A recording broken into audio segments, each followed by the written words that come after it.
Philosophy question direct आता है, indirect questions नहीं है, डायरेक्ट क्वेश्चंस आते हैं। तो डायरेक्ट क्वेश्चन क्या है, संख्या फिलोसॉफी क्या है, एक्सप्लेन संख्या philosophy and education, direct question आता है। आप एजुकेशन बोल दो तो एजुकेशन का पॉइंट ऑफ व्यू देना स्टार्ट करोगे, बट फर्स्ट ऑफ ऑल आप संख्या फिलोसॉफी को डिटेलली मेंशन करेंगे। तो संख्या फिलोसॉफी, ये कैसे पता चल रहा है कि संख्या फिलोसॉफी, आपको लगता होगा नंबर से नंबर से नंबर से। सो हम फर्स्ट ऑफ ऑल देखते हैं कि उसमें क्या है। पहले स्टार्टिंग से ही तो नंबर्स नहीं आएंगे ना, कोई एक पर्सन होंगे, कोई एक रिसर्चर होंगे, तो उस टाइम पे तो रिसर्चर्स हम बोल सकते हैं, जितने विज्ञानी पुरुष थे वो ही सब थे। सो दैट इज संख्या फिलोसॉफी हैज बीन प्रोपाउंड, और हैज बीन प्रोपाउंडेड आप लिख सकते हो यहाँ पे। हैज बीन आपके बुक के अकॉर्डिंग हैज बीन क्या क्या था, क्योंकि उस पीरियड को ये पूरा दिखा रहा है। यहाँ पे पूछा नहीं गया कि उस पीरियड में क्या हुआ, उन्होंने पूछा कि ये क्या है, तो उस अकॉर्डिंग हैज यूज किया गया। अदरवाइज आप यहाँ पे हेड लिख सकते हैं, हेड लिख सकते हैं, हैड बीन करके यहाँ पे प्रोपाउंडिंग और प्रोपाउंडेड लिख दो, बेटर रहेगा। यहाँ पे थोड़ा सा रॉन्ग हो गया। ये फर्स्ट फर्स्ट राइट करने का ही नतीजा आता है कि राइटिंग करो तो छूट जाता है, एडीवीडी छूट जाता है, तो थोड़ा सा करेक्शन करते रहिएगा। बाय दी ग्रेट सियर, अच्छा ग्रेट सियर, और बोल सकते हो महाज्ञानी और महापुरुष जो भी थे, जो भी पहले जो पर्सन थे जो संख्या फिलोसॉफी को डिस्कवर किए थे, वो थे कपिला। ठीक है, Kapila. Sankhya philosophy are also found in Shruti, Smriti, Ramayana, Mahabharata and other ancient literature. अगर पूरा याद नहीं रहा तो फिर से बोल दूं, संख्या फिलोसॉफी कहाँ कहाँ देखने को मिलता है, पूरा याद नहीं है, श्रुति स्कृति कुछ याद नहीं आ रहा, रामायण महाभारत तो याद रहेगा। ठीक है, एंड एटसेट्रा ऐड कर सकते हैं, जितने भी एंशियंट लिटरेचर थे, जहां से आप वेदास समझ सकते हो कि वेदा था या वेद थे, और ऋग वेदा में क्या होता है, अथर्व में क्या होता है, यजुर में क्या होगा, सोमवेदा में क्या होगा, तो ये सब जान पाते हो। तो वहां पे आप जान लेना कि हाँ, ये सब कुछ जितने भी फिलोसॉफी है सब में थोड़ा बहुत यूज आया है। तो श्रुति, स्मृति, रामायण, महाभारत हो गया, एंड जितने भी एंशियंट लिटरेचर है। Then according to ancient literature, please mute up your microphone. क्या मानते हो ज्यादा, विष्णु, महेश्वर, ठीक है ना, ब्रह्मा। तो ये हो गया कि तीन पर्सन है जिन्होंने वर्ल्ड को क्रिएट किया था, राइट। तो उसके अकॉर्डिंग हम मानते हैं क्या क्या है, देखो। According to ancient literature, Kapila has been referred to as incarnation of lord Vishnu and Agni and spiritual son of Brahma. हम बोल सकते हैं किनका पार्ट है वो, या कहाँ से डिराइव हुए हैं, जस्ट लाइक बोलते हैं ना, ये इन जैसे थे, या फिर ये इनका पुनर्जन्म है। तो वैसे ही बोला गया, वहां से उन्होंने ज्ञान प्राप्ति किया होगा, या उन जैसा ज्ञान है इसलिए हम बोलते हैं वैसा ही रिवर्थ उनका हुआ है, या फिर वहां से उन्होंने डिराइव किया है। तो यहाँ पे लॉर्ड विष्णु है एंड अग्नि है, दोनों के ज्ञान किसमें समाहित है, तो आपके कपिला में थे। एंड वो स्पिरिचुअल सन थे, स्पिरिचुअल सन थे ब्रह्मा के। हो गया। स्पिरिचुअल वर्ड का मतलब जानते हैं, स्पिरिचुअल वाकनिंग, दैट इज हम बोल सकते हैं कि ये हमारे जो भी सोल है उसको लीड करता है थ्रू आउट द मोक्ष। तो हमें जब मोक्ष होगा, दैट मीन्स द साल्वेशन, जब हम साल्वेशन नीड करते हैं तो हम गॉड के साथ खुद को कनेक्ट कर पाएंगे, तो साल्वेशन मिलेगा, मोक्ष मिलेगा। अभी यहाँ पे देख लेते हैं, Samkhya philosophy has been interpreted, interpreted मतलब एक्सप्लेनेशन बोल सकते हो, या फिर एक्सपांडेड, और बोल सकते हो डिटेल एनालिसिस। तो यहाँ पे संख्या फिलोसॉफी को डिटेल एनालिसिस करने पे पता चला है कि यहाँ पे दो पार्ट है। Samkhya is related to number of elements. अभी देखो नो डॉट लिखा गया है, तो that is a no of elements नहीं है, number of elements. Number of elements को जिसको आप बोलते हो तत्व, ठीक है, तत्व। एंड इसका स्पेलिंग ये हो गया TAT भी है। एंड नंबर 2 क्या है, Samkhya is the knowledge of divine. आपको जब डिवाइन पॉइंट्स आता है, बोलते हैं ना डिवाइन थॉट्स आया है, तो ये जो पुरुष एंड प्रकृति है, आप बोलते हो ना जो भी अच्छा काम करते हैं, नेचर के साथ रिलेटेड होता है, जब एक डिवाइन थॉट्स आता है सबके लिए जो हो, भलाई के लिए हो, तो उसमें क्या चीज होता है, एक्चुअली दो चीज रिलेटेड है, पुरुष एंड प्रकृति। अभी अकॉर्डिंग टू संख्या फिलोसॉफी, थ्री एलिमेंट्स बहुत ही इंपॉर्टेंट है। ठीक है, थ्री एलिमेंट्स बहुत इंपॉर्टेंट है। तो फर्स्ट आ गया, आप जिसको बोलते हो व्यक्त, या फिर हम बोल सकते हैं कि व्यक्त मतलब क्या हो गया, परंपरा। तो अगर आपको ये वर्ड नहीं आया, आपके बुक में है व्यक्त, आप लिख सकते हो, आपके बुक में ही है, तो उसके अकॉर्डिंग लिखा गया, एंड इंग्लिश में मैंने लिख दिया परंपरा। अव्यक्त जिसको हम व्यक्त नहीं कर सकते, जिसको हम एक्सप्लेन नहीं कर सकते, वो है प्रकृति। अच्छा, जो भी मटेरियल्स आप यूज कर रहे हो और जिसके ऊपर डिपेंड कर रहे हो, मेटाफिजिक्स का वर्ड आप लोग जानते हो, मेटाफिजिक्स, और जो भी फिजिक्स बियॉन्ड है, मतलब फिजिक्स से ऊपर है एंड उसके ऊपर हम रिलेटेड है, matter that is present in our body also, surrounding also, and ये क्रिएट करता है हमें, एंड उसी के ऊपर हम डिपेंड करते हैं। तो इसको आप एक्सप्लेन कर सकते हो, क्या डिटेलली नहीं जान पाते, तो दैट इज कॉल्ड अव्यक्त, जिसको आप एक्सप्लेन कर सकते हो, जो कि आपके जनरेशन आफ्टर जनरेशन आते हैं, जस्ट लाइक स्टेरियोटाइप हो गया, या थॉट्स हो गए, या ज्ञान हो गया, नॉलेज हो गया वो। तो ये परंपरा में अगेन कितने एलिमेंट्स हैं? 23 एलिमेंट्स हैं, 23 एलिमेंट्स हैं। एंड जो आपका नेक्स्ट लास्ट वाला एलिमेंट आ गया, that is called gear. Gear, अभी बोलोगे क्या है गियर? एक्चुअली ज्ञान से आया है ये वर्ड।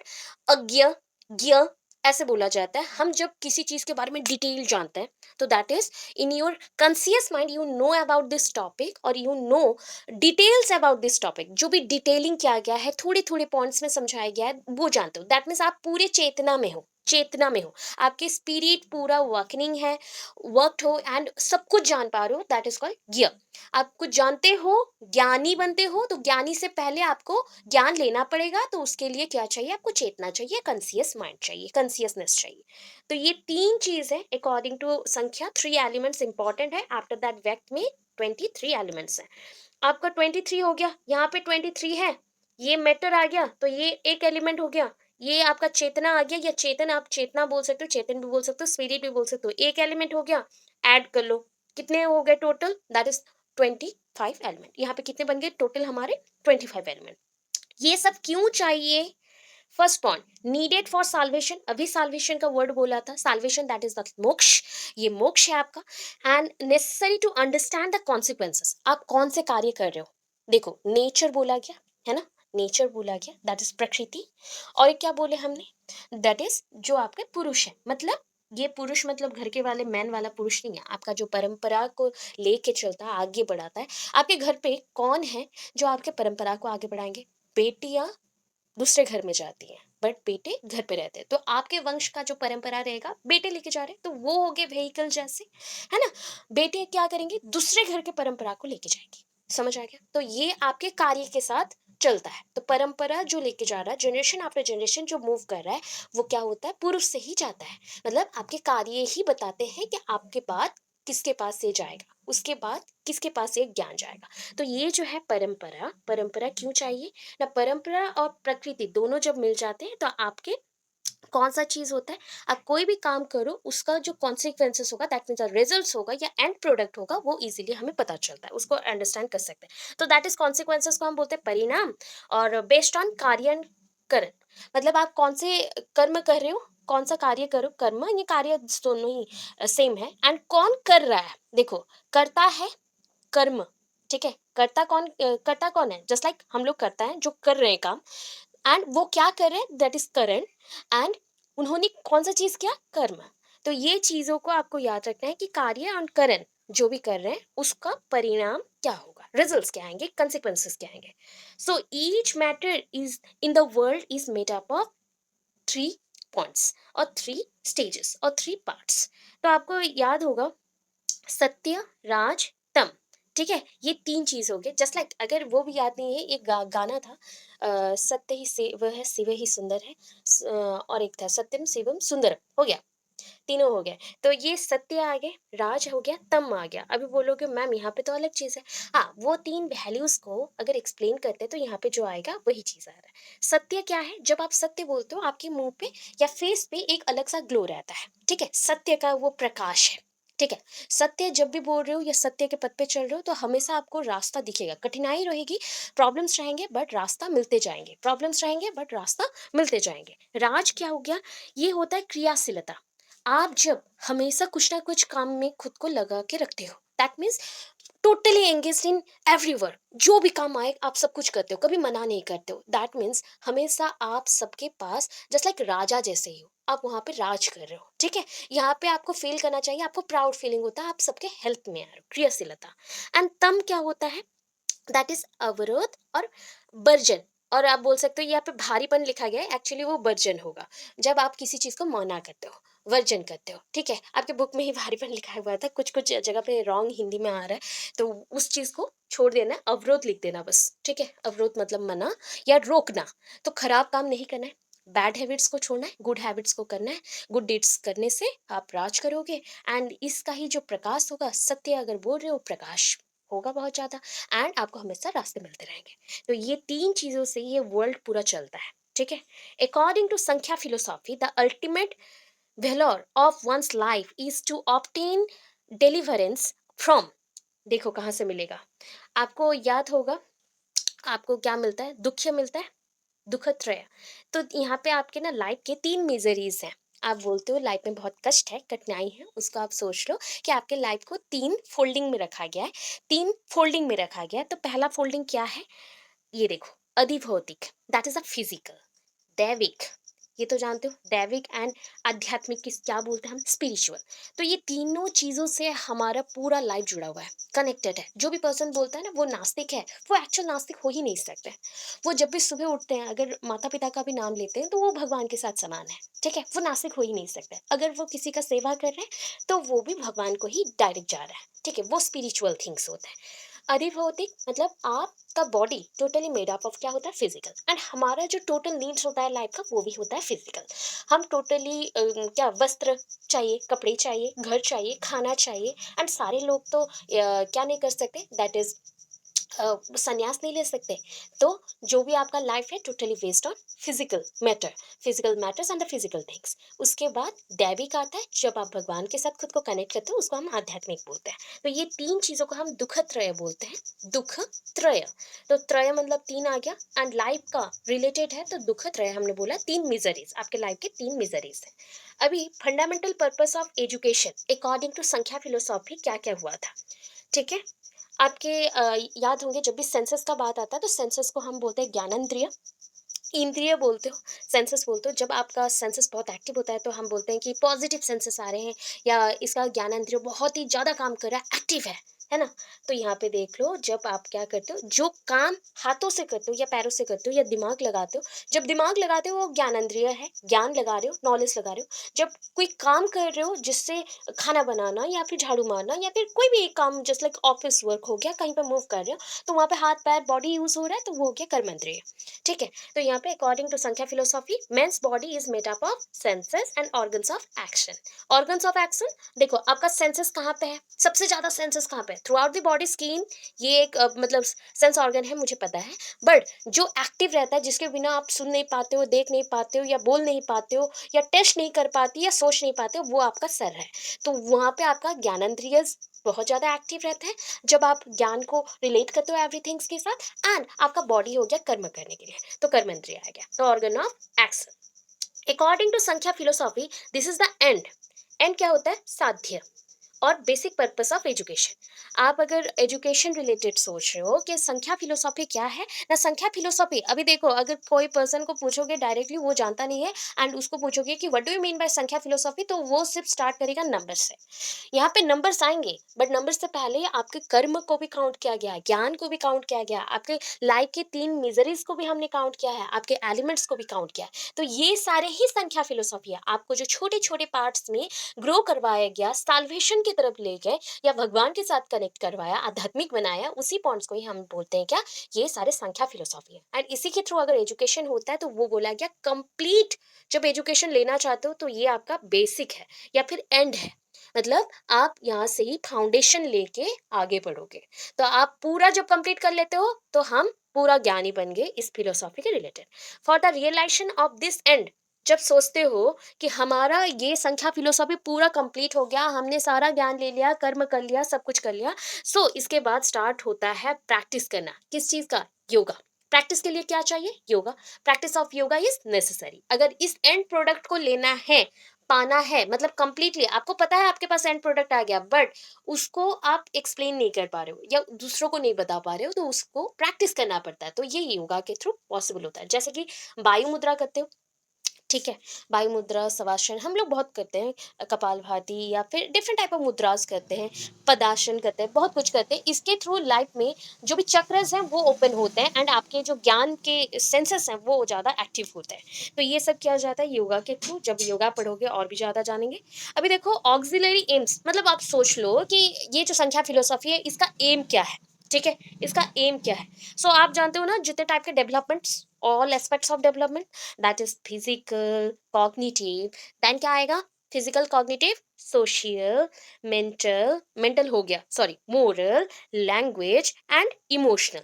अभी संख्या फिलोसॉफी इनमें से क्या क्या दे सकता है, देखो फिजिकल, ये नंबर 1 में हमने क्या लिखा है, फिजिकल डेवलपमेंट। Physical development. तो फिजिकल डेवलपमेंट मतलब क्या है? आपका development of senses and organ of action. आपका माइंड का डेवलपमेंट होगा, बॉडी का डेवलपमेंट होगा। अभी देखो इधर क्या लिखा, मेंटल डेवलपमेंट, इधर भी क्या लिखा, इंटेलेक्चुअल डेवलपमेंट। अभी बोलोगे मैम मेंटल एंड इंटेलेक्चुअल आपने सेम बोला। अभी देखो मेंटल मतलब होता है आपका दिमागी विकास, ठीक है, माइंड का आपका डेवलपमेंट हो गया, डेवलपमेंट ऑफ माइंड।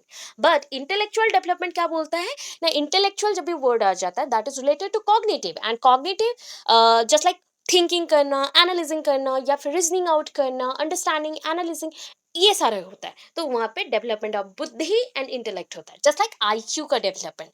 माइंड का डेवलपमेंट, माइंड में बहुत कुछ हो सकता है, किसी का आईक्यू कम हो सकता है, किसी का ज्यादा हो सकता है। जब आईक्यू रिलेटेड हो जाए तो that is called intellectual development. इसलिए इंटेलिजेंस क्वेश्चन आते हैं IQ। ठीक है, तीन डेवलपमेंट हो गए। थर्ड, यहाँ पे क्या है, थर्ड मतलब fourth one, emotional development. Emotional मतलब अभी बोला था, अगर आप अपने कॉन्शियस माइंड में कोई भी इमोशंस को कैरी नहीं करते हो तो ये फॉल्टी इमोशंस भी आ सकते हैं। Sometimes you think that you are very emotional, and everybody talks about the negative thing to you. ठीक है, आपके पास आके सब लोग क्या बोलते हैं, ये ऐसे नेगेटिव बातें बोलते हैं, एंड आप उससे इन्फ्लुएंस्ड हो जाते हो, या फिर आप उससे अफेक्टेड हो जाते हो एंड रोना स्टार्ट कर देते हो, अकेले रहना स्टार्ट कर देते हो। तो ये होता है आपका अनकॉन्सियस और सबकॉन्सियस माइंड। जब आप सब कुछ जान रहे हो बट फिर भी कंट्रोल नहीं कर पा रहे हो। जब आप कॉन्सियस माइंड में रहोगे, कॉन्सियस माइंड में रहोगे, तो क्या हो जाएगा, आप सेल्फ एम्पावर्ड हो जाओगे, सेल्फ अवेड हो जाओगे, एंड इमोशनल डेवलपमेंट इतना हो जाएगा कि कोई भी पर्सन कुछ भी बोल दे उससे आप अफेक्टेड जल्दी नहीं होगे, आप उसको समझेंगे, उसके बाद आंसर्स देंगे, कॉन्सिक्वेंसेस चेंज होगा। ठीक है, moral development that is the moral values, good, bad, सत्य असत्य, अहिंसा। ठीक है ना, अहिंसा हो गया, जस्ट लाइक अस्तेय हो गया, अपरिग्रह हो गया, ब्रह्मचार्य हो गया। तो ये सारे जो पॉइंट्स है इसको याद करने के लिए SAQB मैंने दिया है, SAQB। जस्ट लाइक आपके लाइफ में ये पांच चीज होना चाहिए, सत्य, अहिंसा। अहिंसा जब भी लिखते हैं ना इंग्लिश में, मतलब हिंदी वर्ड है या फिर संस्कृत वर्ड है, तो अहिंसा, बिकॉज ये संस्कृत से आया है तो यहाँ पे एन नहीं लिखा जाता, एम लिखा जाता है, अहिंसा।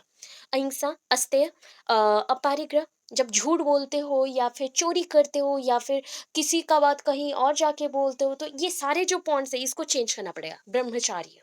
जीवन में कभी ना कभी ब्रह्मचार्य फॉलो करना चाहिए, तब आपका लाइफ जो है क्लीन होगा।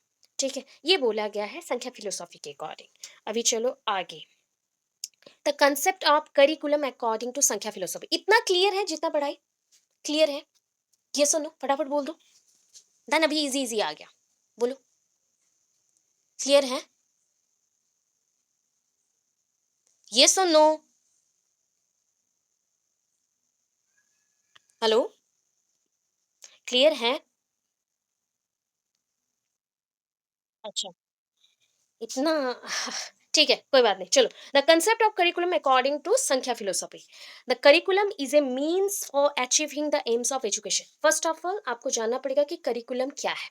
करिकुलम मतलब क्या है?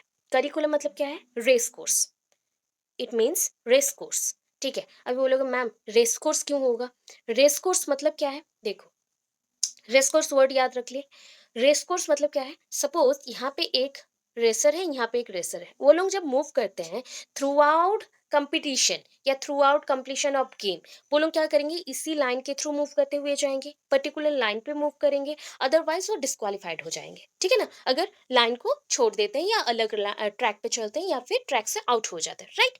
तो अभी जितने भी स्कूल्स होते हैं या फिर टीचर्स होते हैं, स्कूल्स में जो भी करिकुलम होता है, वो करिकुलम सबके लिए होता है, ऑल ओवर सबके लिए होता है। दैट मीन्स आप बोल सकते हो अभी का अगर मैं बात करूं तो that is centrally based, central approach है, सेंट्रली बेस्ड। वो सेंट्रल गवर्नमेंट इसको बनाता है एंड असाइन करता है different school colleges and universities को। हो गया, तो ये रेस कोर्स जैसा है, पर्टिकुलर इसमें बहुत सारी चीज आते हैं, जस्ट लाइक यहाँ पे आ गया subject basis syllabus, after that activities just like NGO work or the social activities, then dance function, evaluation by the teachers, teaching methods, TLM materials, co-curricular activities and etc. जितने भी चीज़ है, examination, सब कुछ यहाँ पे आ जाता है। सिलेबस छोटा पॉइंट है, करिकुलम बिगर टर्म है। ठीक है, बिकॉज देखो करिकुलम इतने सारी चीजों को कंट्रोल करता है, उसमें कैरी करता है, एंड डिफरेंट वेज से डिफरेंट बुक्स के लिए, डिफरेंट सब्जेक्ट्स के लिए, डिफरेंट प्रोग्राम्स के लिए सब कुछ मैनेज करता है। But syllabus only subject specific होता है, एंड सब्जेक्ट दैट मीन्स जितना असाइंड है आपके बुक में, that much of subject content mention in the syllabus and how to teach, उतना ही मेंशन होता है कि कैसे पढ़ाना है एंड कितना रहना चाहिए। तो अभी समझ आ गया करिकुलम क्या है, क्यों रेस कोर्स बोला गया वो भी समझ लिया। एंड ये एक लैटिन टर्म से आया है जिसका नाम है करेर। ठीक है, करेर, ये टर्म का नाम है, मतलब टर्म है करेर, CURRERE। ठीक है, career. The curriculum is a means for achieving the aims of education. Curriculum कैसा होना चाहिए, जैसे कि एजुकेशन का एम है, देखो एजुकेशन का एम ये नहीं बोलता कि क्लास वाइज जो सिलेबस है उतना कंप्लीट करें। एजुकेशनल एम ये बोलता है कि बच्चों का ऑल राउंड डेवलपमेंट हो सके।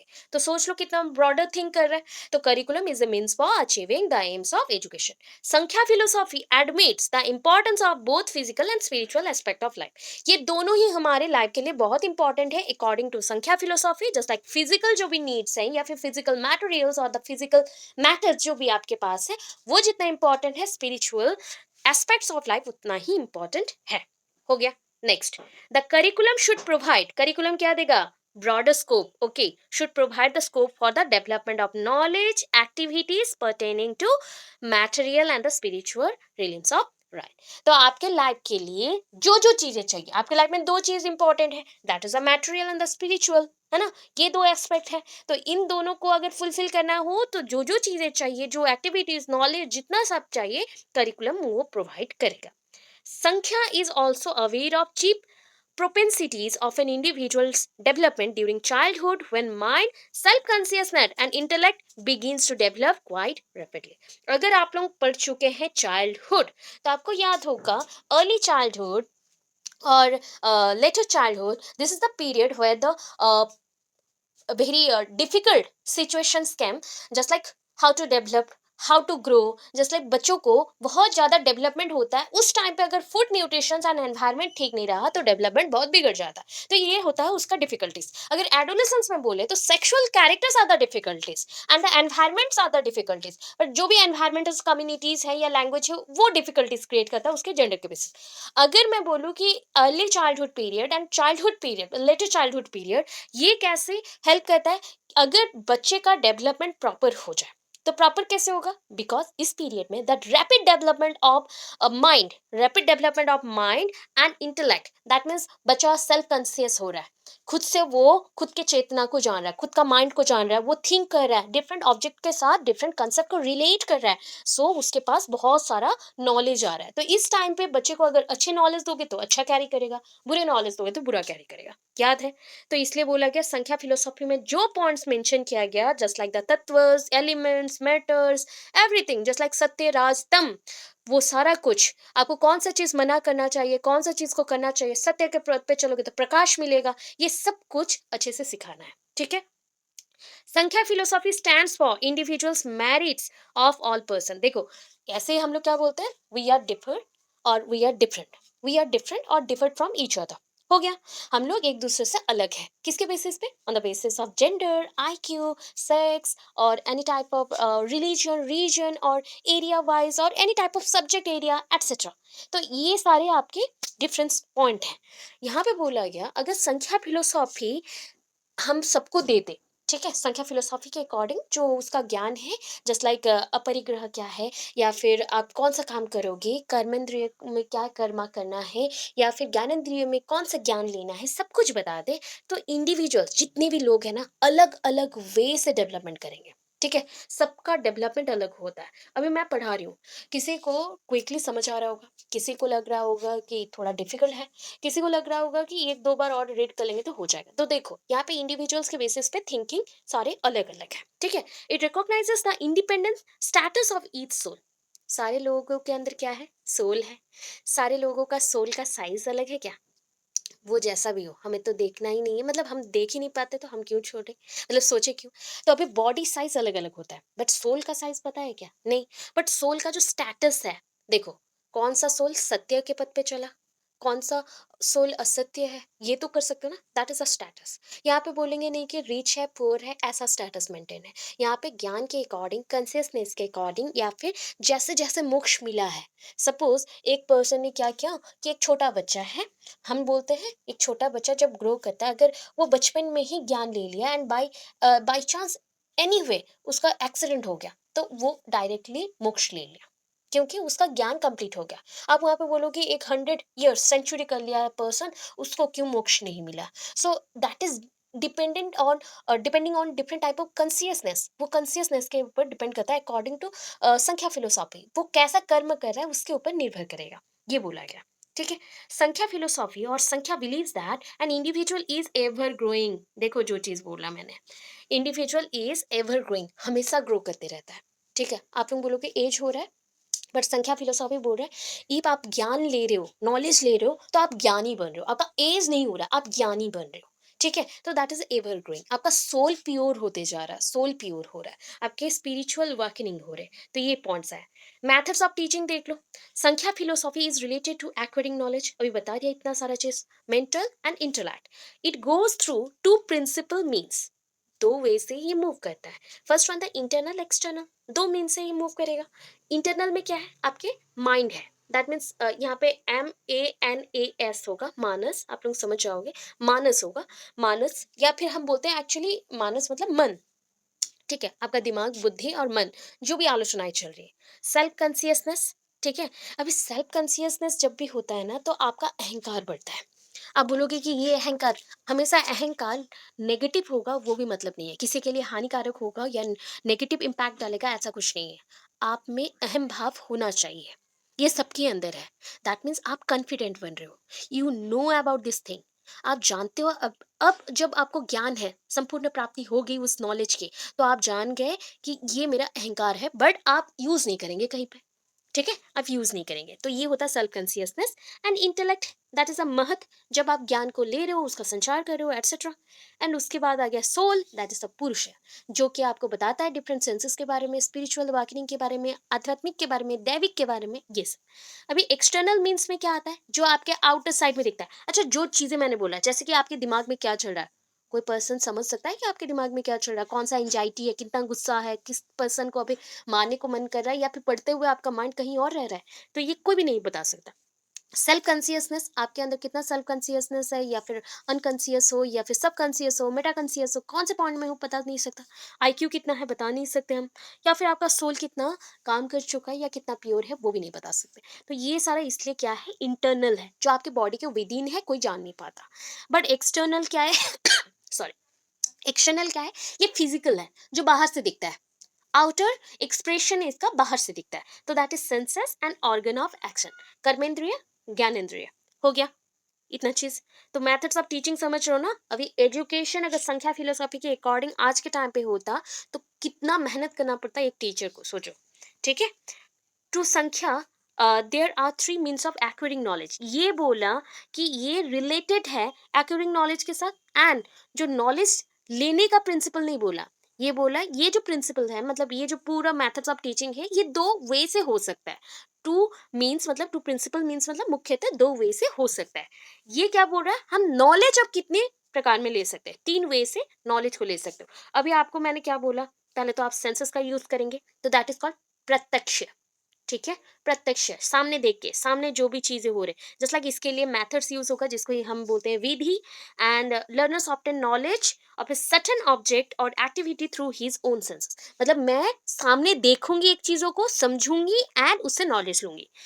देख ले, देख के समझ के लेना है। In this Vidhi both external internal means of knowledge cooperate, मतलब दोनों ही होगा। आपका सोल भी, अभी देखो, अब अभी पढ़ रहे हो ना, मैं आपको पढ़ा रही हूँ, दैट मीन्स मैं फिजिकल एक्टिविटीज कर रही हूँ, मेरा ऑर्गन ऑफ एक्शन कर रहा है, मतलब मेरे सेंसेस काम कर रहे हैं, एंड मैं आपको पढ़ा रही हूँ। बट विद इन इट, मेरे बॉडी के विद इन क्या है, मेरा माइंड है, इंटेलेक्ट है, सोल है, ये भी वर्किंग है। ठीक है ना, पूरा अवेक्ट है, एंड वो सारे मिल के काम कर रहे हैं अभी। अदरवाइज मेरा हर एक वर्ड रॉन्ग हो सकता था, मेरा कंसियस अगर नहीं रहता, अभी हर एक वर्ड रॉन्ग होता या एक्सप्लेनेशन रॉन्ग होता। ठीक है, तो दोनों के, इंटरनल एक्सटर्नल दोनों के ही मिलने से दोनों को ही कोऑपरेशन से ये वर्क डन हो सकेगा। अभी देखो अनुमान विधि और अनुमानिक विधि भी बोलते हैं। दैट मीन्स आप एक कंक्लूजन ड्रॉ कर रहे हो, किसी चीज को देख के कंक्लूजन ड्रॉ कर रहे हो, तो जब कंक्लूजन ड्रॉ करते हो तो अपना एक्सपीरियंस, जो पहला एक्सपीरियंस है, प्रीवियस नॉलेज है, उसको यूज करते हैं। सो देखो क्या लिखा है, द टर्म अनुमान और interference means the knowledge based on some previous knowledge. अभी मैंने बता दिया प्रीवियस नॉलेज के ऊपर डिपेंड होगा या एक्सपीरियंस के ऊपर डिपेंड करेगा। दस, in the Anuman Vidhi, we try to infer our about some unknown subject on the basis of some known subject. देखो, आपको किसी चीज के बारे में ज्ञान है, just like you know about the science and technology. Nowadays, science and technology is growing just like in a rapid page. ये रैपिड पेज में ग्रो कर रहा है, तो आप बोलोगे पहले के टाइम पे टीवी इसने बनाया या टीवी ऐसा बना, यू नो दैट ना, आपने रीड किया था, आपके पास नॉलेज है।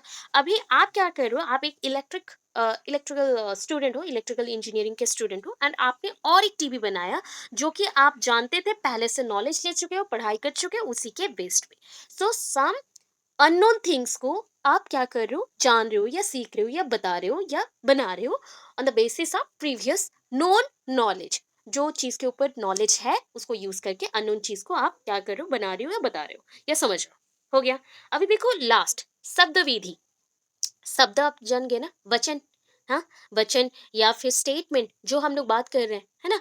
तो ये क्या होना चाहिए बताओ, ट्रस्ट और दी पर्सन जब भी होता है, जस्ट लाइक हम बोलते हैं जब ट्रस्ट और दी होता है ना, वेदवाणी, वो जो भी बोलते हैं सत्य होता है, ठीक है। ट्रस्ट और दी, आप जिस पे बिलीव कर सकते हो, वो अगर एक भी लाइन बोल दिया, आप उसको सडनली बिलीव कर लेते हो विदाउट नोइंग द एविडेंस। कुछ एविडेंस नहीं चाहिए, कुछ प्रूफ नहीं चाहिए, आप डायरेक्टली उस पर बिलीव करते हो। दस, शब्दवेदी is that method in which we repose confidence in the statement of the distinguished person and acquiring knowledge through books. ठीक है।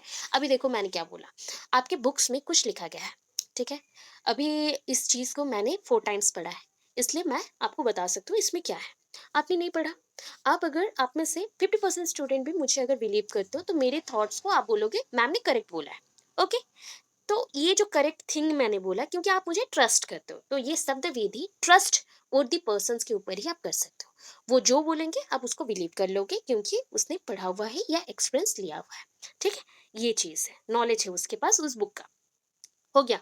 अभी डिसिप्लिन क्या होगा।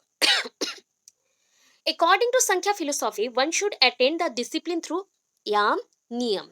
बोल सकते हो यम एंड नियम ऑफ योगिक फिलोसॉफी। मतलब आप बोल सकते हो यम क्या है, तो ये व्यायाम जो होता है, ठीक है, व्यायाम करते हो ना, योगा करते हो वो, एंड नियम के साथ करते हो। कोई चीज को अगर नियम से कर लो, रेगुलरली कर लो, कुछ लोग होते हैं 2 दिन खाना नहीं खाएंगे, ठीक है, रात को खाना नहीं खाएंगे एंड बोलेंगे मेरा वेट लॉस नहीं हो रहा है, ठीक है। बट वो एक्सरसाइज नहीं करेंगे, प्रॉपरली प्रॉपरली टाइम में वाटर नहीं लेंगे, इनटेक नहीं करेंगे, या फिर रात को ठीक टाइम पे नहीं सोएंगे, एंड खाना रात को जल्दी नहीं खाएंगे, लेट से खाएंगे, तो ये सब के रीजन से वेट लॉस नहीं होगा, वेट गेन होगा। जितना कम भी खाओ फिर भी वेट गेन होगा, एंड दैट इज कोलेस्ट्रॉल। ये आपका कोलेस्ट्रॉल को इंक्रीज करता है, फैट को इंक्रीज करता है, फैट टिश्यू को इंक्रीज करता है। तो यही चीज है याम और नियम, मतलब व्यायाम और नियम दोनों ही इंपॉर्टेंट है लाइफ के लिए। कोई भी चीज करो परफेक्टली करो, परफेक्ट टाइम पे करो, एंड उसको अगर फॉलो करोगे थ्रू आउट लाइफ, देन आपका लाइफ हेल्दी रहेगा। सो याम मीन्स संयम, ठीक है। अभी बोलो कि जब योगा करते हो तो आप बहुत डिसिप्लिन के साथ करते हो कि नहीं, पूरा डिसिप्लिन ऑर्गेनाइज्ड वे में करते हो, दैट मीन्स वहां पे आप योगा, पता है आप हर एक चीज के लिए योगा करते हो। जस्ट लाइक बच्चों को हम ट्रेनिंग प्रोवाइड करते हैं कि वो स्पीच में संयम रखें, ठीक है। अभी मैं आपको कुछ भी बात बोल दूं, मैं अगर स्लैंग यूज कर दूं, एज ए टीचर मैं स्लैंग यूज कर सकती हूँ क्या, आप लोग यूज कर सकते हो क्या, नहीं, ठीक है। बट हम लोग अगर फ्रेंड सर्कल में रहे तो हो जाता है ना। तो अभी हमने क्या किया ना, हमारे पास संयम है, तो हम संयम के साथ काम ले रहे हैं, तो दैट इज कॉल्ड, हम बोल सकते हैं कि ये संयम का मतलब आ गया पेशेंस से। जब आप व्यायाम करते हो या यम करते हो, मतलब उसको आप सीख रहे हो, जस्ट लाइक ओम ओम ओम, बार बार बोल रहे हो, बार बार बोल रहे हो, तो ये भी संयम आपको प्रोवाइड कर रहा है आपके थॉट्स में, स्पीच में, कोई काम में भी पेशेंस के साथ करना। नियम मीन्स, जस्ट लाइक नियम मीन्स होता है यहाँ पे हर एक चीज को नीट एंड क्लीन वे से हर एक परफेक्ट टाइम पे करना, तो दैट इज क्लीनलीनेस। स्वच्छ बोल लो, कंटेनमेंट, संतोष बोल लो। देखो आप कोई काम करते हो, घर पे कोई गेस्ट आए, एंड आपने फॉर द फर्स्ट टाइम खाना बनाया है उनके लिए। जब तक वो खाना नहीं खाते हैं एंड जब तक वो मुँह में आपको ना बोल दे कि ये खाना अच्छा बना है, आपको संतोष मिलता है? पीस मिलता है? जस्ट लाइक हाँ, मैंने कुछ किया है, वो करेक्ट है कि नहीं मुझे पता नहीं चल रहा। तो ये होता है संतोष। आपको कोई एक तारीफ़ कर दे, रिवार्ड दे दे, एक रीइन्फोर्स्ड हो जाए, तो ये संतोष है। देन आया फिनांस, तो दैट इज़ तप। अब तप ये करते हो? मैंने योगा बोला था, आसन का नाम बोला कुछ-कुछ, जो अभी याद आ रहा है। तो ये जो तप होता है, सेल्फ स्टडी, ये आप क्या करते हो, स्व अध्याय, मतलब आप खुद से पढ़ते हो, खुद से पढ़ते हो, खुद से। आप जो हर दिन वर्क करते हो ना, जस्ट लाइक कुकिंग भी क्यों ना हो, खुद प्रैक्टिस कर रहे हो। ये कुकिंग हर दिन करना एक प्रैक्टिस ही तो है। जस्ट लाइक आप अपने आप को तैयार करो, प्रैक्टिस कर रहे हो। तो ये जो प्रैक्टिस है that is called self study. कोई भी चीज में ये चीजें चाहिए। तो आपको यम भी चाहिए, नियम भी चाहिए। ये चीज होना चाहिए हर दिन में। ठीक है, आज के अगर बोलोगे ना कि यम नियम क्या है, तो सबको एक ही वर्ड में आ जाते हैं, पेशेंस एंड डिसिप्लिन। तो ये दोनों का ही मतलब आस-पास आ जाता है, तो ये चीज़ आज के लिए करेक्ट नहीं है। डिसिप्लिन एक वर्ड है, बट यहाँ पे बहुत सारे पॉइंट्स को बताया गया, मतलब ऑल राउंड डेवलपमेंट के ऊपर बताया गया। ओके, टीचर का एक्टिविटीज़ क्या है बताओ? अकॉर्डिंग टू संख्या philosophy, teacher should be A trustworthy, ideal person and have vivid knowledge about the matter and the spirit. देखो, टीचर के पास क्या होना चाहिए? वो ट्रस्टवर्दी होना चाहिए, मतलब वो जो बोलेंगे उनको हम वेदवाणी बोलेंगे। मतलब वो जो बोल रहे हैं वो क्या बोल सकते हैं, लक्ष्मण रेखा जैसा है, उसको पार नहीं करना है, उनके पॉइंट को फॉलो ही करना है, ऐसा चीज़ है। आइडियल पर्सन है, आदर्श है, उनको हम रोल मॉडल जैसा मान सकते हैं एंड उनको बहुत सारी चीज़ों का ज्ञान है, बहुत सारे सब्जेक्ट मैटर का, स्पिरिट का। कि स्पिरिट क्या होता है? आप लोग स्पिरिट बोलने से भूत बोल के डरते हो, बट स्पिरिट के अंदर भी कुछ तो ज्ञान होगा ना। हमारा ही खुद का स्पिरिट लो, दूसरों का देख के क्यों डर रहे हो? खुद का ही समझो कि आपका स्पिरिट क्या बोलता है, आपको क्या समझाता है, क्या एक्सप्लेन करना चाहता है। स्टूडेंट्स कैसे होंगे according to Sankhya philosophy? Is student to be discipline and behave morally through a behaviour to know between the matter and spirit. अभी बच्चों को ऐसा ज्ञानी बनाना है, डिसिप्लिन में रखना है, जैसे कि वो मोरली डेवलप करे एंड उनको पता चले मैटर एंड स्पिरिट के अंदर डिफरेंस क्या है। स्कूल कैसा होगा? ड्यूरिंग द डेवलपमेंटल डेज, जब बच्चे ग्रो कर रहे हैं, ठीक है, ग्रोथ कर रहे हैं, और डेवलपमेंटल डेज ऑफ संख्या फिलोसॉफी, मतलब बच्चे जब ग्रो कर रहे हैं, तो ये सब तो स्कूल में ही हो रहा था, बच्चे ग्रोथ पीरियड में है, जैसे कि childhood period and the early childhood and later childhood period. But संख्या फिलोसॉफी जब ग्रो कर रहा था, जस्ट लाइक कब ग्रो कर रहा था? जब बच्चे गुरुकुल सिस्टम में रहते थे, एंड गुरुकुल्स तब बहुत वर्क करते थे, एंड गुरुकुल्स में यही सारी चीजें सिखाए जाते थे। एंड वहां पे पहला तो ये चीज सिखाया जाता था कि आपको लॉन्ग पीरियड तक कैसे एक जगह में बैठ के पढ़ाई करना है, सीट ऑफ लर्निंग क्या है, बेस आपका फाउंडेशन क्या है। And it provides emphasis on the development of all aspects of life, आपके लाइफ का ऑल एस्पेक्ट्स को ये डेवलप करता है। ठीक है, क्लियर है इतना? ये सुन लो, हो गया, ये कंप्लीट हुआ, ये कंप्लीट हुआ, समझ आया कि नहीं आया? फटाफट बोल दो, नेक्स्ट स्टार्ट करूंगी। ओके, बाकी सब समझे? ओके, आई, ओके, जल्दी जल्दी बोलोगे तब तो हम लोग जल्दी जाएंगे ना। चलो, explain philosophy of yoga and education. ठीक है, explain philosophy of yoga and education. अभी देखो, ये कौन आ जाएंगे? योगा का नाम ले लिया हमने, पतंजलि, है ना, महर्षि Patanjali. So Maharshi Patanjali has been the propounder. ठीक है, प्रोपाउंडर मतलब बोल सकते हो फादर बोल सकते हो, या फिर जिन्होंने डिस्कवर किया था, या फिर निकाला था, ऐसा ही है। Propounder of the yoga philosophy, thus known as a Patanjali philosophy. तो योगा फिलोसॉफी को क्या बोल सकते हैं? Patanjali philosophy. So all philosophies except its importance example Veda, Veda मतलब आपने पहले ही पढ़ा हुआ है, वेदा, उपनिषद, स्मृतिज एंड पुराणस। तो जितने भी फिलोसॉफीज है ना, पहले जो जो आप पढ़ चुके हो, जस्ट लाइक संख्या फिलोसॉफी तो आप पढ़ चुके हो, वहाँ पे योगा का नाम हमने लास्ट में ले ही लिया। एंड उसके बाद जो भी आपके एटसेट्रा यहाँ पे मेंशन है, दैट मीन्स पुराण हैं, जितने भी स्मृतिज हैं, उपनिषद है, वेदास है, सब में ये सब मेंशन किया गया है। Healthy body and powerful soul, देख रहे हो ना, क्या चाहिए? Healthy body. तो अगेन देखो, संख्या फिलोसॉफी को थोड़ा सा चेंज किया गया है, physical matter and the spirit. तो यहाँ पे स्पिरिट मतलब आप सोल समझ लो, and healthy body, physical matter, body made up of the tattvas. तो ये आपका हेल्दी बॉडी के लिए बहुत इंपॉर्टेंट है। क्या न, संख्या फिलोसॉफी वहां पे था, यहाँ पे इंपॉर्टेंट क्या है? Yoga philosophy. So both are the subject of yoga study. Yoga study. So this believes that the mind can be pure only when the body is healthy. जब आप असुस्त रहते हो दैट मीन्स आपका तबीयत खराब रहता है, बहुत ज़्यादा या बीमार रहते हो, है ना?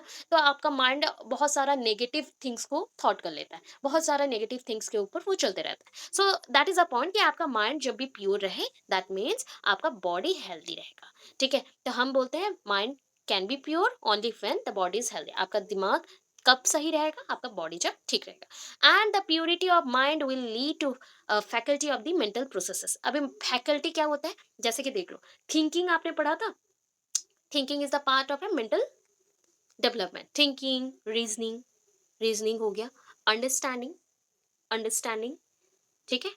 आपका और क्या रह गया? That is thinking, reasoning, analysis, ठीक है? एनालिसिस।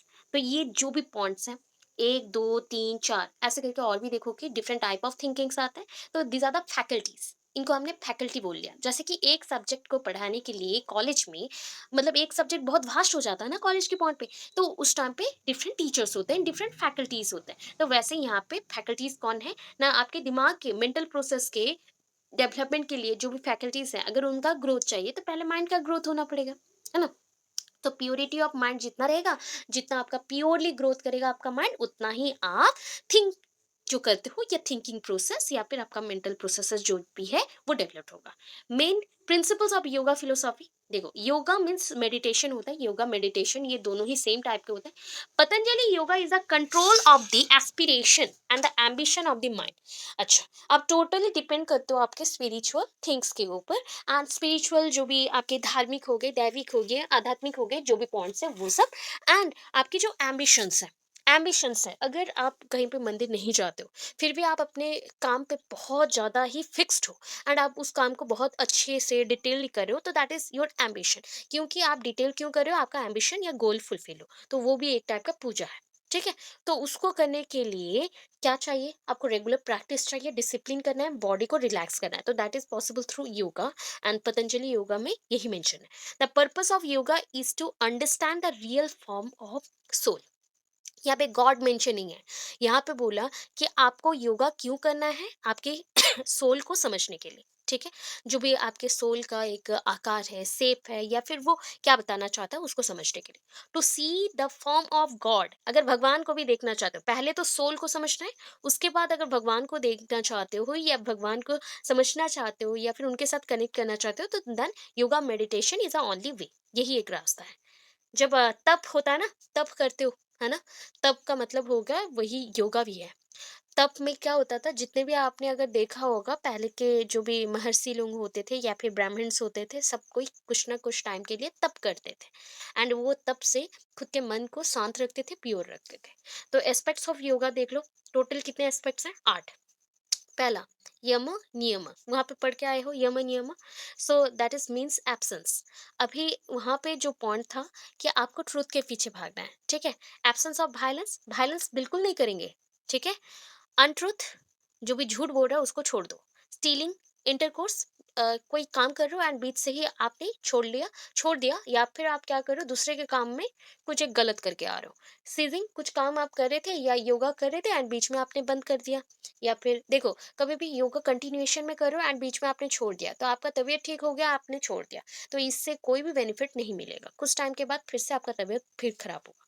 तो यम नियम, अभी कौन से नियम? नियम मतलब क्या हो गया? रूल्स, इसके अकॉर्डिंग। संख्या फिलोसॉफी में उसका मतलब अलग था, यम का यहाँ पे अलग है। सो देयर आर 5 रूल्स, ठीक है? नियम का रूल मतलब सेम है, नियम सेम है। तो देखो, स्वच्छ, प्यूरिटी, स्वच्छ रहना, क्लीनलीनेस हो गया।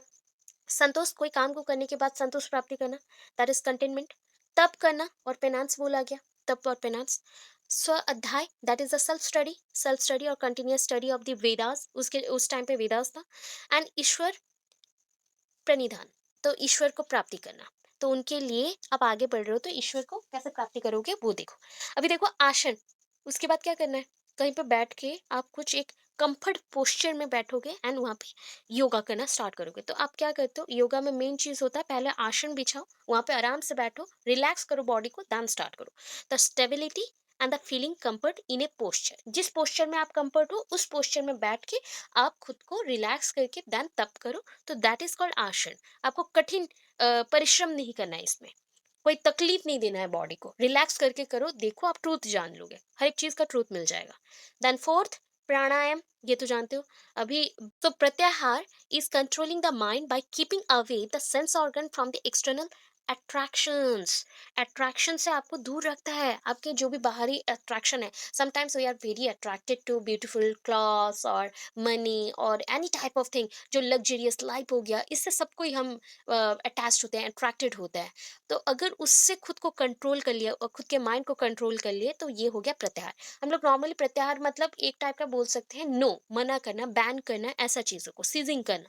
तो यहाँ पे आपके माइंड को आपको कंट्रोल करना है, ये सब एक्सटर्नल अट्रैक्शन से। देन क्या आता है, धारण, या फिर बोल सकते हैं धरण। तो से पढ़ाई करते हो, फोकस एंड कंसंट्रेशन आपका बहुत बढ़ जाता है, बिकॉज एक पॉइंट पे ही बैठ के आप बहुत डिटेल्डली उसको एनालिसिस करते हो कंसेप्ट के बारे में, एंड ऑब्जेक्टिव्स आपके बहुत क्लियर हो जाते हैं। तो दैट इज ऑल्सो कॉल्ड समाधि। ठीक है, समाधि में लीन हो गए, मतलब उनका अंतर्निधन नहीं हो गया, निधन नहीं हुआ है, उनका डेथ नहीं हुआ है, वो ज्ञान ले रहे, ज्ञान ले रहे, अटेंशन उन्होंने पूरा ही अपना दे दिया है उस सब्जेक्ट के ऊपर, इसलिए उनके ऑब्जेक्टिव्स मिल सकते हैं उनको। अभी देखो, एक पॉइंट आता है, चित्त वृत्ति विचार। ठीक है, चित्त वृत्ति विचार, ये एक यूनिट है जहाँ पे आपको मतलब जितना भी ईस्टर्न पॉइंट्स आ रहा है, ईस्टर्न फिलोसॉफी के जब भी पॉइंट्स आएंगे, उस टाइम तक आपको लगेगा कि संस्कृत चल रहा है। जब ईस्टर्न बोल रही हूँ, हाँ, ईस्टर्न फिलोसॉफी के पॉइंट्स है, तब तक लगेगा आपका संस्कृत आ रहा है। आफ्टर दैट आपका जब वेस्टर्न आ गया, तो वहाँ पे आपको मॉडर्नाइज्ड मिल जाएगा, जो भी आपको लगेंगे कि वहाँ पे और संस्कृत यूज नहीं हुआ। चित्त वृत्ति विचार में क्या आएगा, देखो, द ऑब्जेक्टिव्स ऑफ चित्त वृत्ति विचार आर कंट्रोल्ड द जीवन स्वरूप। स्वरूप मतलब आप जानते हो, जीवन जैसा या जीवन आकार जैसा, जीवन के जो भी नियम है उस जैसा। तो आपके चित्त वृत्ति विचार, विचार मतलब जान के, जिस पे आप डिबेट करते हो या एक्सप्लेनेशन देते हो या ओपिनियन लेते हो। चित्त आप जान गए, दैट मीन्स आपका मन और मानस। वृत्ति आपने बोला, चित्त वृत्ति विचार मतलब मन के साथ संपूर्ण ज्ञान को जोड़ते हुए आप विचार करोगे। तो ये आपके पूरे जीवन का जीवन स्वरूप बोला गया, ये पूरे आपके बॉडी का आकार देता है। आपका जो थ्रू आउट नॉलेज है पूरे ईयर्स का, इतना ईयर्स का आपका एक एजुकेशन है, उसका एक एक ही पॉइंट पे, एक ही डिस्कशन में दूसरे लोग जान सकते हैं कि आपके अंदर कितना ज्ञान है। तो ये अगेन टू टाइप्स होते हैं, एक होता है पेन गिविंग, एक होता है पेनलेस। ठीक है, पेन गिविंग एंड पेनलेस। उसके बाद इसको डिवाइड किया गया है 5 पॉइंट्स में। फर्स्ट ऑफ ऑल, तो ये हो गया प्रमाण वृत्ति। देन आ गया विप्रजय, एक्चुअली ये विप्रजय होगा, तो आपके बुक में ऐसे ही लिखा गया, जो वहाँ पे प्रोनाउंस नहीं होता है, तो य लिखा गया, विप्रय वृत्ति। देन विकल्प वृत्ति, देन निद्रा वृत्ति, देन स्मृति वृत्ति। तो ये आ गया प्रमाण वृत्ति में। तो देखो, प्रमाण मतलब क्या हो गया, एविडेंसेस, ट्रूथ, ये सब के ऊपर डिपेंड करेगा, तो ये हो गया अटेन ट्रू नॉलेज। जब विप्रय बोलते हैं, दैट विप्रजय हम बोलते हैं, हम नॉर्मली उड़िया में बोल देते हैं विप्रजय। तो ये क्या होता है, जब भी कोई फॉल्स नॉलेज या गलत काम होता है, तो दैट इज कोई भी सिचुएशन के लिए अगर आपको फॉल्स नॉलेज मिल गया है, वो हो गया विप्रजय। विकल्प वृत्ति क्या होता है, जस्ट लाइक ये नहीं हुआ तो उसका सब्स्टिट्यूट में कुछ और होना चाहिए, तो ये हो गया elements of thinking for a situation, मतलब आप एक्स्ट्रा सोच के रखोगे, विकल्प सोच के रखोगे कि ये अगर काम नहीं किया तो उससे काम करेंगे। Not present in reality but appear to be present. देखो, निद्रा वृत्ति क्या होता है, मतलब आप निद्रा में आप रहोगे ऐसा नहीं है, आपके पास वो ज्ञान है, बट वो रियलिटी में अपियर नहीं हो रहा। जब आपको बहुत मुश्किल आएंगे, जब आपको जरूरत पड़ेंगे, तभी आपको याद आएगा, ऐसा चीज है। स्मृति वृत्ति, जो आपके पास है, not losing the experience subjects, मतलब आपके पास ऑलरेडी जो प्रेजेंट है, आप उसको लूज नहीं कर रहे हो या फिर उसको किसी को प्रोवाइड नहीं कर रहे हो, आप ही के पास रहेगा, एक्सपीरियंस कभी भी आपसे दूर नहीं जाता।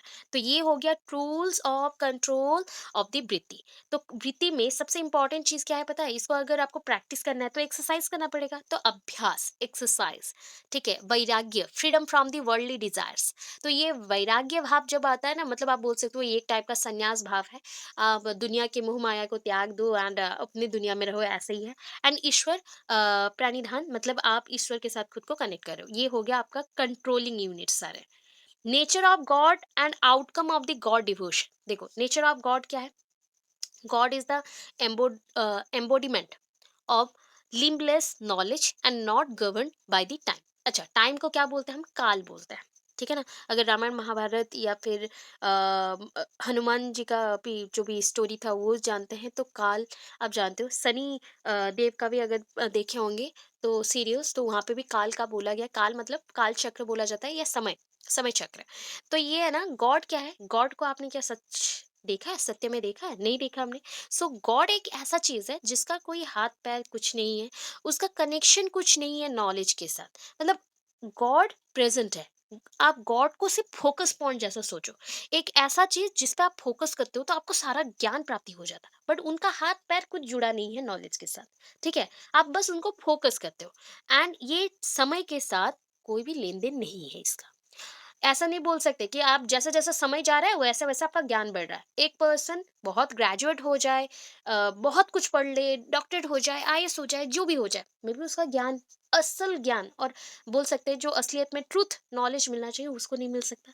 ये भी हो सकता है कि एक पर्सन मूर्ख हो, एजुकेशनल डिग्रीज ना हो, गांव पे रहता हो, फिर भी उसको संपूर्ण ज्ञान मिल चुका है। एग्जाम्पल है बहुत सारे। विवेकानंद जी को बाद में ज्ञान मिला था। रामकृष्ण जी को बचपन से ही वो पागल जैसे थे, भगवान के लिए पागल थे। उनका मन में वैराग्य भाव था, ऑलवेज वो खुद के मन में हिसाब से रहते थे। तो ये थोड़ा थोड़ा एग्जाम्पल्स जान सकते हैं। The outcome of devotion of God, अगर आप गॉड को प्रे करते हैं तो इससे क्या रिजल्ट आता है? It is of two types again.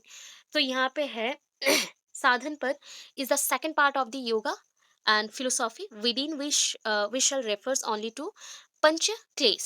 तो अभी पंच क्लेश क्या होता है? साधन पद, आप जानते हो साधन। साधन मतलब ये चीज है कि आप कोई चीज को प्राप्त करना चाहते हो, तो आपको एक रास्ता चाहिए, राह चाहिए, तो उस तरफ अगर मूव करना है तो हमें ये पॉसिबल होगा कि एक कुछ चीज हो जिसको रेफर करते हुए करें, या फिर कोई ऐसा एलिमेंट्स हो जिसको रेफर करें। तो यहाँ पे 5 एलिमेंट्स हैं, उसको हमने पंच क्लेश बोला। तो पहला आ गया, वहां पे भी पढ़े थे अहिंसा पढ़े थे, सत्य पढ़े थे, तप पढ़े थे, राज पढ़े थे, ये सारे वर्ड पढ़े थे, अपरिग्रह पढ़े थे, और वैराग्य भाभी पढ़ लिए, और ब्रह्मचारी पढ़े थे। तो यहाँ पे देख लो क्या क्या है। अविद्या, अविद्या क्या होता है? जब आपको किसी चीज के बारे में ट्रुथ पता नहीं, ट्रू नॉलेज नहीं मिला, तो उसको बोलते हैं अविद्या। तो that is it is a false knowledge, और that is a false knowledge. अस्मिता क्या है?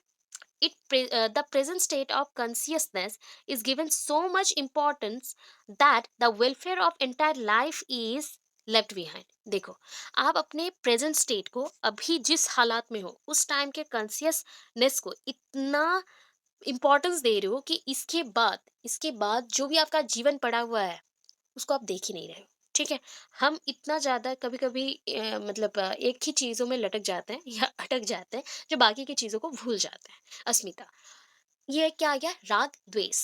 ठीक है, राग एंड द्वेष, ड्यू टू राग द्वेष सी और he is not able to perceive anything in to the right perspective. अच्छा देखो, जब घर पे कलेश होता है, झगड़े, दंगे, हाँ, द्वेष और राग, आपको गुस्सा आ रहा है तो दैट इज कॉल्ड राग।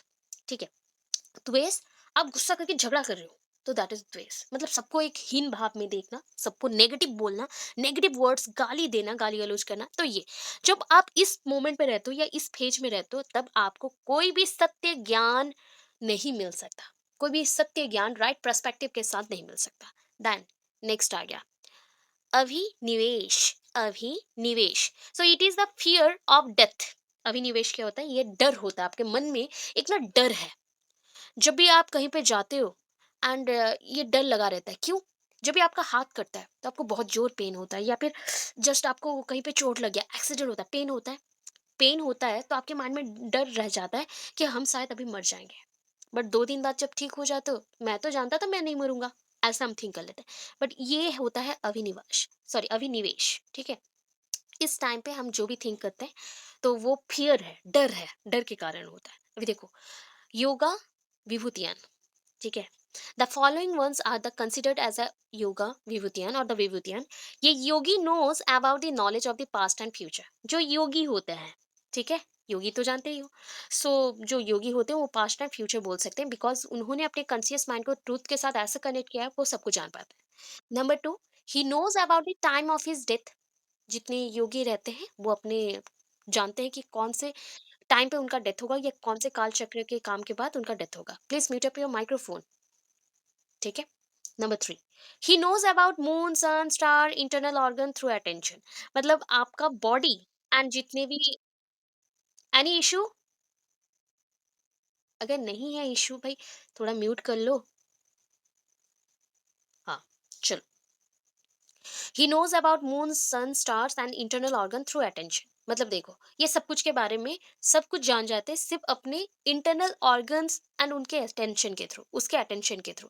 बोलो, योगी लोग क्या करते हैं? योगा करते हैं, हमेशा तप में लगे रहते हैं, आंखें बंद रहती है, फिर भी उनको सब कुछ पता रहता है। तो ये पॉसिबल होता है उनके इंटरनल ऑर्गन्स का कनेक्शन, जो भी प्योरिटी है उसकी वजह से।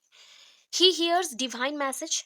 डिवाइन मैसेज जैसे हुआ था ना, मतलब आपको भगवान भगवान ने भेजा है, भगवान ये बोल रहे हैं, तो वो जो बोलते हैं जैसे हमें पता चलता है, तो ये योगी हैं जिनको पता चलता है डिवाइन मैसेज, और वहाँ पे डिवाइन वर्ड्स के बारे में, या फिर वर्ल्ड में उनको क्यों लाया गया है, या फिर क्या रहस्य है उसको जानने के लिए। तो that is a hidden things.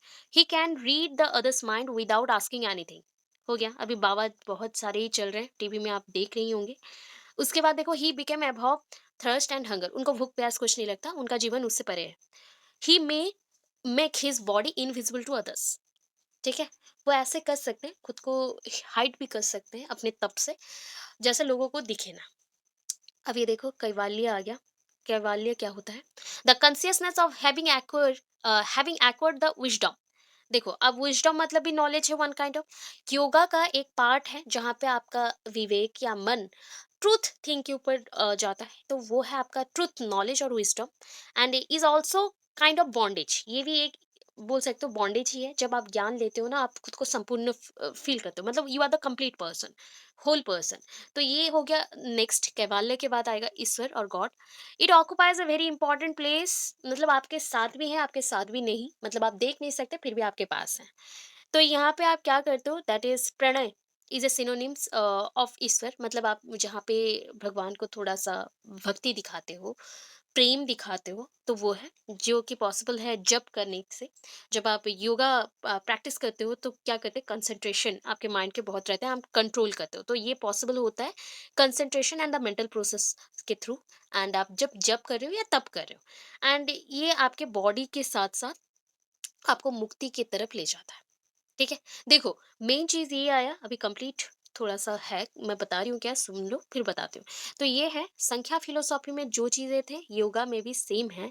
But yoga का पॉइंट थोड़ा सा अलग है, संख्या में ज्यादा पॉइंट से योगा में थोड़ा कम है। ठीक है, तो यहाँ पे कंपैरिजन अगर करें तो दोनों ही दोनों के ऊपर डिपेंड करता है।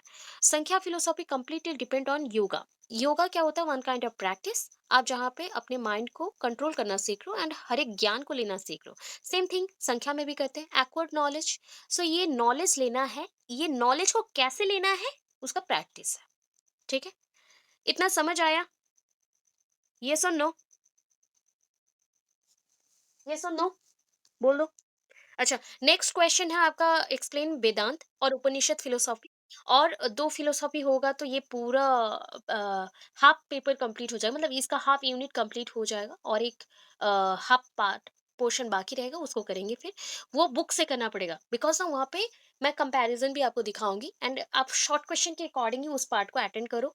एंड उसका नोट्स दे दूंगी, हैंड रिटन नोट्स उसका भी है, उसका भी मैं प्रोवाइड कर दूंगी, कल सुबह ही आपको प्रोवाइड कर दूंगी, डोंट वरी। आप लिख लेना, जैसे कि वहाँ पे एग्जिस्टेंशियलिज्म है, रियलिज्म है, बहुत सारे पॉइंट्स हैं जो कि आइडियलिज्म है, आइडियल थिंग्स के ऊपर जो डिपेंड करते हैं। नेचुरलिज्म है, नेचुरल पॉइंट्स के ऊपर जो डिपेंड करते हैं। एग्जिस्टेंशियलिज्म आपके सराउंडिंग में जो चीज़ें एग्जिस्ट करती हैं उसके ऊपर जो डिपेंड करते हैं। एंड और एक है रियलिज्म, जो रियल बेस्ड और रियल ट्रूथ के ऊपर जो डिपेंड करते हैं। तो वो सारे इजी वर्ड्स हैं, बिकॉज वहाँ पे कोई संस्कृत वर्ड्स नहीं है। एंड आपको एज अ शॉर्ट क्वेश्चन उसको अटेंड करना चाहिए मेरे अकॉर्डिंग, क्योंकि ये जो चीज है जस्ट लाइक तप, योगा प्रैक्टिस, ये थोड़ा सा डिफिकल्ट लग रहा है, बट अगर कोई पढ़ता है तो इंटरेस्टिंग फैक्ट है, तो आप याद रख सकते हो, फ्यूचर में काम आएंगे। तो इतना आज रखते हैं, देन नेक्स्ट क्लास में अगेन पढ़ेंगे। नेक्स्ट क्लास में और थोड़ा प्रिपेयर करके आना।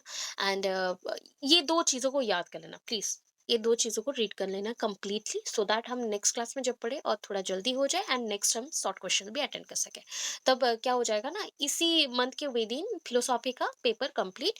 आईसीटी का भी आधा से ज़्यादा कंप्लीट कर चुके हैं, तो वो भी कंप्लीट हो जाएगा कुछ टाइम के अंदर, एंड देन पेडागोजी हमारा रहेगा। तो